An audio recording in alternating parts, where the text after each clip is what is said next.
So there's going to be echo in this because it's an echoey room. It's an echoey room.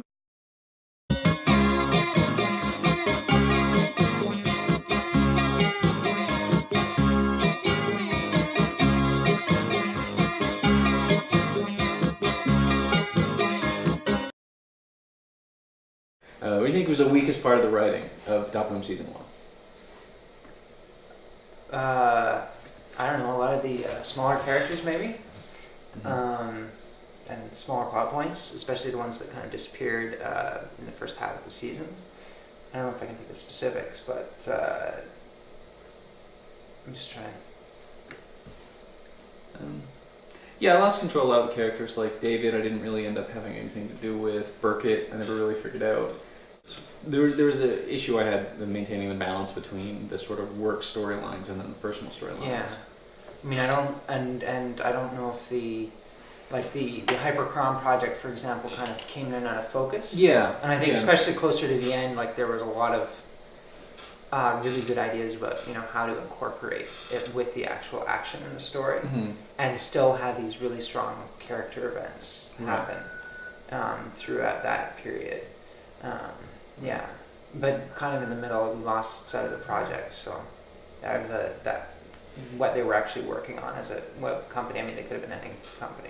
Yeah, that's true. Because initially the line to walk, I guess, was the whether it's if you share too much of the day job, then that's boring. But I think I went too far in the opposite direction. So maybe. Well, I mean, it just not so much in the kind of the interplay between the two, where one ratchets up the other, and like stuff like Clark's wedding, for example, and his project interfering with that. I think that worked really well. I think that actually, I think we could have carried that off better, but I think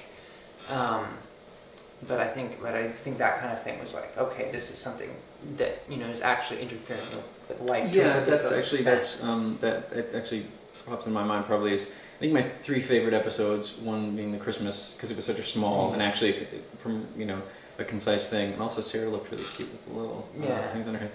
And you killed a dog. That was good. The first dog. The first of dozens of dogs. Yeah. Most of the collars for which are behind the black wall there. But the other one being the season finale, I think was actually the best episode, and then. Yeah, number 17, the one with Clark's wedding, I think. Yeah, because it was the conflict. I always feel that was a thing missing is watch other shows and just read other things where they clearly, like every character has a defined mission. Yeah. And I feel like that's a thing, just probably in general in my writing that's missing, but something specifically in dotBoom that I wanna fix. Yeah. Well, I mean, I don't know if everyone needs a mission. Diad, for example. I mean. Yeah. Oh, yeah. But not have a mission really is his mission. Yeah, but I mean, sometimes you like the writing techniques or whatever, and they say like, what's the person's objective in a scene? Not like a mission, like a hardcore thing. Yeah. Now Farrah will have a mission in season 2. Farrah will certainly have a mission, and not whatever the raccoons have told him to do. Whatever the raccoons have told him to do, not just figure that out, but not just get to the top of the ranking boards for Unreal Tournament 2000.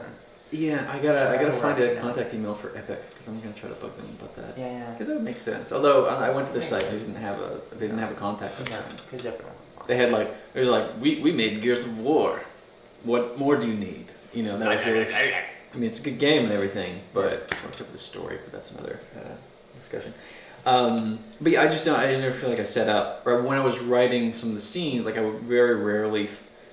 I would like sort of wrap it around a gag or something, or just here's the scene that furthers this thing, but not like, okay, in this scene Jason is trying to do this, and okay. Whereas like with the Clark one, I did do that. And I think it was much stronger. I mean, also the 2 of the 3 of my favorite ones were the longest ones. Yeah. So I actually had the time to sort of, which is going to be tricky because we're going to try to keep to like 10 minutes. Yeah. But yeah, I want to do. You can tell me your thoughts on this. What I want to do is, of course, do it. Sort of, that was, I guess, a top-down approach because I started with here's the situation of just it being a web industry show, and it was a project that's going to span the whole season, and then these are the people I worked with, and I'll try to find something funny for each of the characters to go in. Whereas this way, I want it to be more like smaller projects that maybe get set up and resolved in an episode or in a couple episodes, but largely being here are the characters we're going to tell the stories about and sort of build it that way. Or maybe projects that span a couple episodes. Yeah, exactly. Yeah, and so it's not like the whole thing. I mean, the original conception for the season was the Hyperchrome project. Yeah. I mean, I think if it gets clearer, you know, I mean, let's say you were breaking into 4 episode spans, and the part of the design project, you know, it's always for web stuff. It would always be, you know, that initial meeting period, and then like the initial design period, and the approval period, and then the, you know, approval programming period, and then the final approval, and publishing the site. And, you know, I mean, you could do outside stuff like have an actual site that comes out of it that people can access, or I mean, at least some way of seeing it through the show, that this is the kind of work that's getting produced. We totally skirted that as a notion. I mean, conceptually, the dotBoom company, like the dotBoom show site, was supposed to look like the dotBoom company site, and sort of reflective of what their sensibility was. But yeah, as far as like the stages of the project, I mean, I made attempts to show that, but I know that got lost quite a lot. So people like weren't even aware that there was a project, even though I was sort of like, no, the characters are saying it, but it doesn't. Well, playing out the idea that in the first season, the Hypercon project basically got trashed because the company went out and disappeared, as we all knew it would from fairly early on, I think, because they were selling rubber balls. Yeah, basically. They were like Tamagotchis, but newer. That's like my favorite joke of the show, and I don't think anyone ever noticed it was a joke. You know, just the idea. That's just, you know, you're like, it's different, it's newer. Like, come on! But no one seemed to like that one. Or no one seemed to notice that one.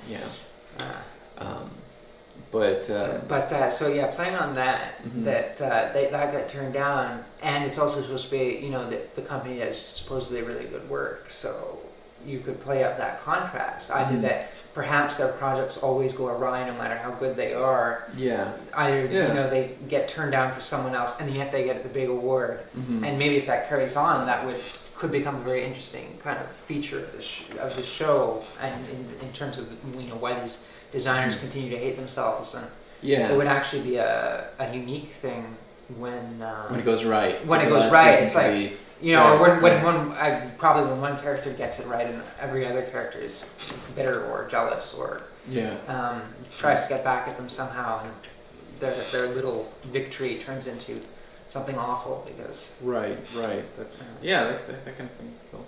And at the same time, I want to be able to focus more, or not focus more so much on the. I mean, we'll focus more on the characters, but not necessarily. Well, go back up.